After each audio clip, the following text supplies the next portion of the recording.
Good morning, children. Hope you all are very good. Welcome you all in our social study class, and the chapter is Agriculture in India, Part 2. Student, the practice of growing crops is called agriculture.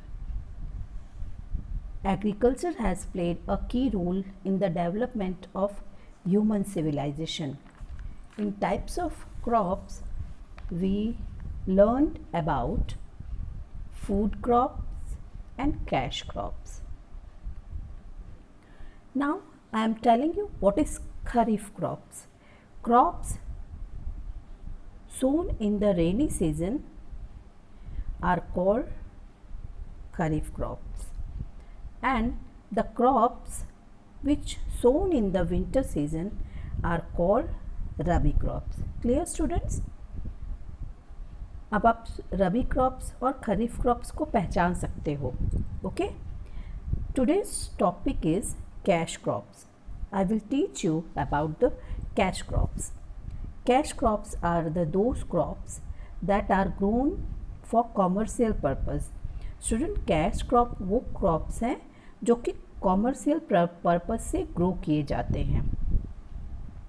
Commercial purpose यानी होता है धंधा के उद्देश्य से, यानी उसको बेचने के उद्देश्य से उसको ग्रो किए जाते हैं. They help farmers to earn money.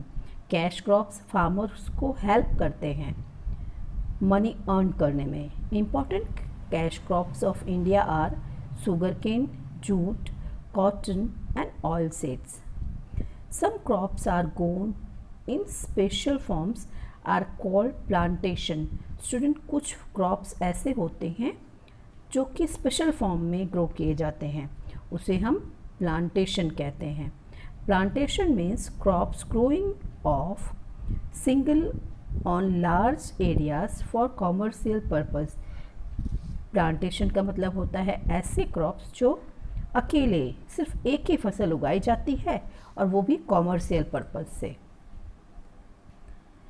T, coffee and rubber are main plantation crops in India. Okay, which are the plantation crops? Tea, coffee and rubber are the main plantation crops in India. Now our heading is sugarcane. Sugarcane means ganna. Sugarcane is used for making sugar and jaggery. Sugarcane का use होता है sugar बनाने में और jaggery. Jaggery means गुड़ बनाने में sugar cane का यूज़ होता है. It belongs to the grass family. Student, जो शुगर केन का प्लांट है वो ग्रास फैमिली से बिलोंग करता है.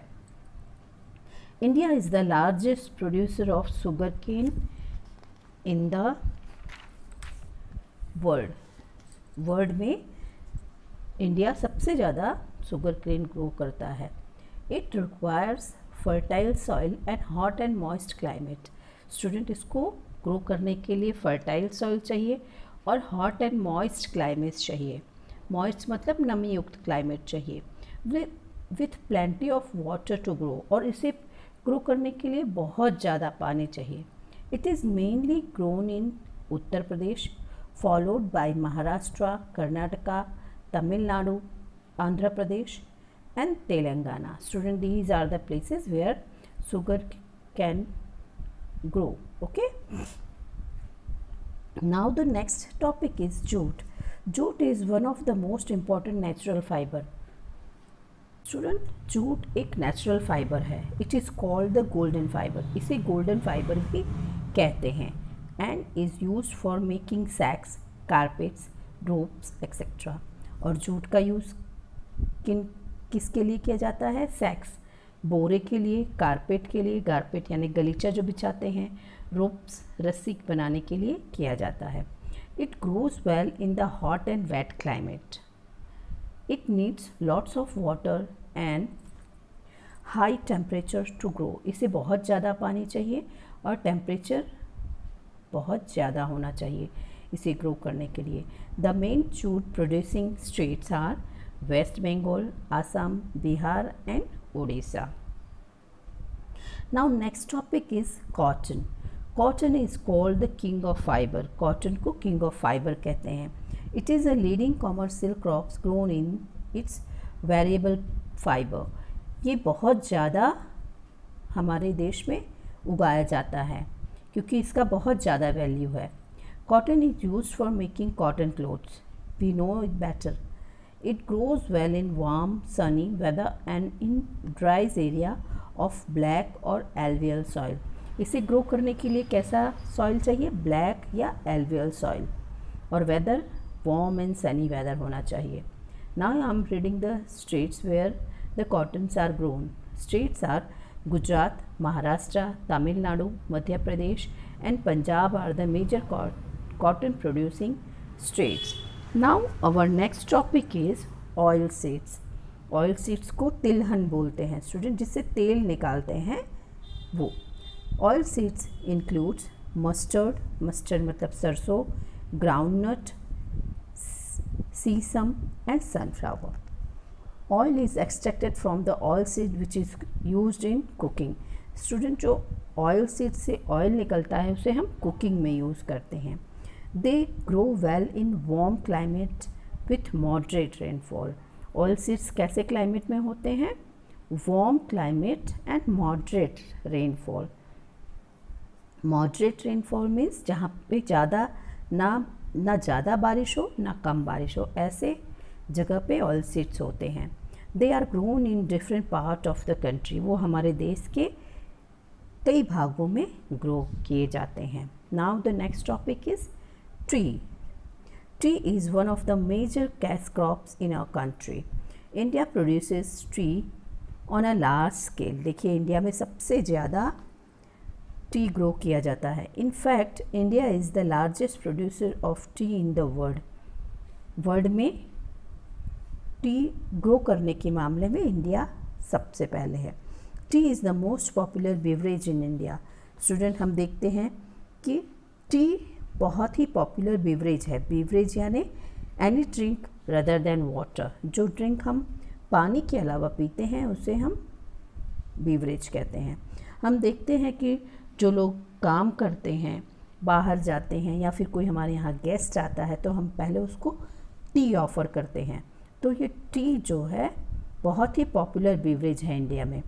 It requires warm and wet climate. It is mostly grown in Assam, northern parts of West Bengal and the Nilgiri hills in the south. Clear students? Now the next topic is coffee. Coffee is mostly grown in Kerala, Karnataka and Tamil Nadu. It is requires cool weather and heavy rainfall. इसको कैसे climate की ज़रूरत है? Cool weather, ठंडा weather होना चाहिए और पानी इसको पर्याप्त मात्रा में मिलना चाहिए, बहुत ज़्यादा पानी चाहिए। Now the next heading is spices. Spices मतलब मसाले। Spices includes pepper, chilli, clove, cinnamon and cardamom. ये सारे मसाले हैं। आप जब मम्मा खाना बनाती तो देखते हो ना, मम्मी मसाले डालती है। ये सारे मसाले हमारे इंडिया में ग्रो करते हैं। Mostly spices Kerala and Karnataka में ग्रो किए जाते हैं। Besides the food crops and the cash crops, India also produces a variety of fruits and vegetables. Student देखिए, हमने cash crop and food crop तो देखा कहाँ कहाँ पे ग्रो होते हैं। इसके अलावा इंडिया में फ्रूट्स और वेजिटेबल्स भी ग्रो किए जाते हैं। हम देखते हैं कि तरह तरह के फ्रूट्स और वेजिटेबल्स हमको मार्केट में दिखाई देते हैं। आपने खाया भी होगा बहुत सारे फ्रूट्स और वेजिटेबल्स, वो हमारे इंडिया में ही एग्रीकल्चर के थ्रू ग्रो किए जाते हैं। Now last topic of your chapter is helping the farmers, यानी फार्मर्स को कैसे हेल्प किया गया। Agriculture production has vastly increased since independence due to the various steps taken by the government. Student देखिए, agriculture हमारा बहुत पहले से चला आ रहा है। हमारे भारत देश के लोग बहुत पहले से एग्रीकल्चर करते आ रहे हैं। जब हम गुलाम थे तो भी हमारा मुख्य व्यवसाय खेती ही था, उसके बाद भी हम लोग खेती ही कर रहे हैं। तो लेकिन पहले की खेती और अब की खेती में बहुत डिफरेंस है। पहले जो एग्रीकल्चर के लिए जो इक्विपमेंट्स चाहिए थे वो अवेलेबल नहीं थे। बाद में वो अवेलेबल हो गए, जिसके लिए गवर्नमेंट ने बहुत सारे स्टेप्स लिए। चलिए देखते हैं कौन कौन से स्टेप्स हैं।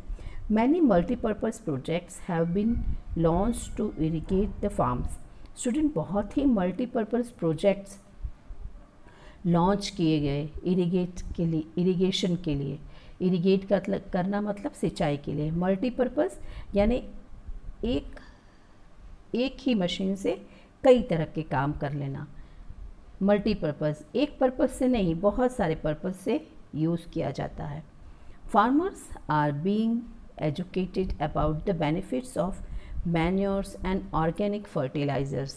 स्टूडेंट देखिए, फार्मर्स को फर्टिलाइज़र्स और मैन्योर्स यूज कैसे किया जाता है, कौन सी क्रॉप्स को कौन सा फर्टिलाइज़र कितनी मात्रा में चाहिए, इसके लिए एजुकेट किया गया। फार्मर्स को बताया गया कि इसको कैसे यूज़ करना है।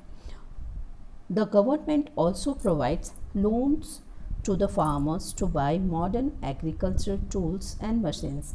गवर्नमेंट ने किसानों को लोन देने का भी काम किया, जिससे कि वो आधुनिक agricultural tools, modern agricultural tools जो खेती में यूज़ होते हैं उसको खरीद सकें और मशीनरी को खरीद सकें, such as tractors and threshers. Student देखिए, ट्रैक्टर्स और थ्रेसर्स पहले नहीं थे।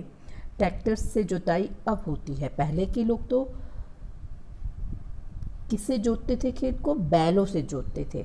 लेकिन विकास होने के साथ साथ ये सब हुआ, ट्रैक्टर से और थ्रेसर्स का यूज़ करने लगे लोग, तो इसके लिए गवर्नमेंट लोन प्रोवाइड करती है। Better quality seeds are also provided to them in cheap price.